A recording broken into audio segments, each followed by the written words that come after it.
Bonjour à tous, je suis ravie de vous retrouver dans cette nouvelle vidéo, une vidéo recette. Comme vous le savez, c'est les petites vidéos que je vais vous faire vraiment pendant le confinement pour changer un petit peu les idées. Et là, j'ai décidé de vous faire la recette du granola.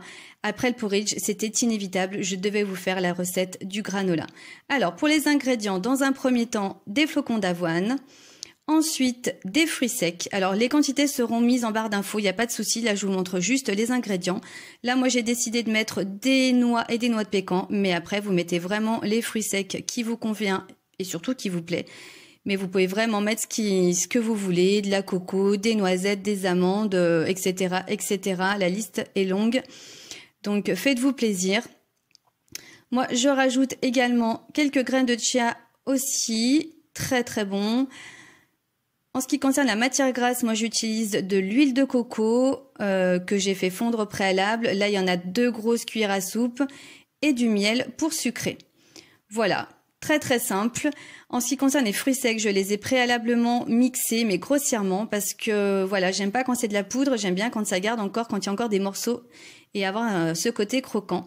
Voilà, rien de très compliqué. Et maintenant, on va donc mettre donc les ingrédients les uns après les autres. Et là, on commence donc par les flocons d'avoine. Ensuite, les fruits secs.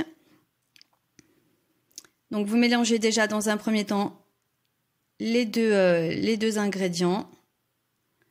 Voilà, de façon à ce qu'il y ait vraiment... Ensuite, donc, je vais rajouter les graines de chia, si j'arrive à ouvrir mon bocal.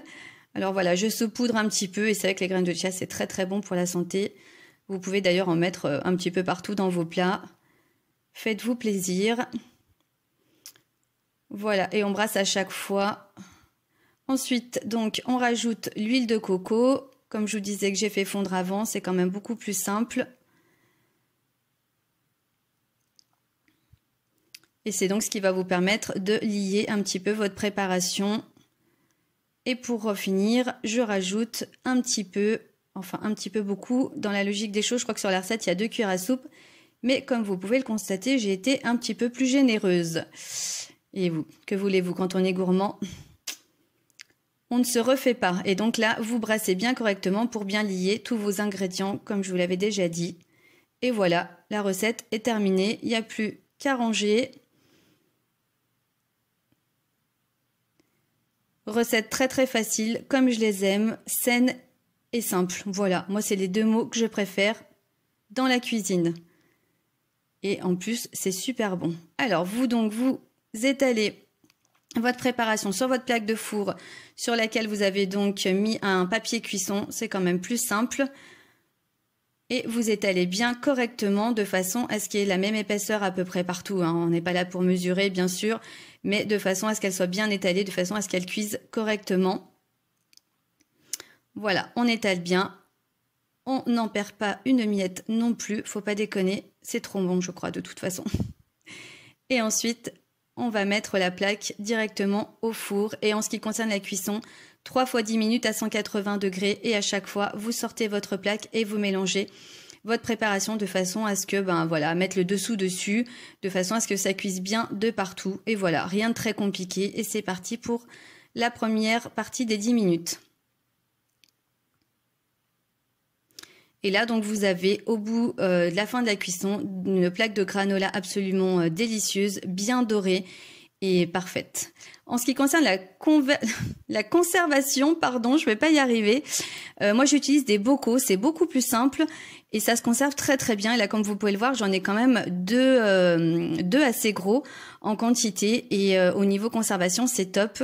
Et moi, moi, c'est vrai que j'en utilise uniquement pour mon porridge le matin et ça me fait largement, oh oui, bien largement plus d'une semaine. Donc, vous pouvez le garder quand même pas mal de jours sans problème. Voilà, écoutez, sur ce, cette vidéo est maintenant terminée. J'espère qu'elle vous aura plu, que ça vous donnera envie d'essayer vous aussi. Et puis, écoutez, si la vidéo vous a plu, un petit pouce en l'air. N'hésitez pas à vous abonner à ma chaîne. Et moi, je vous dis à très bientôt pour une prochaine vidéo.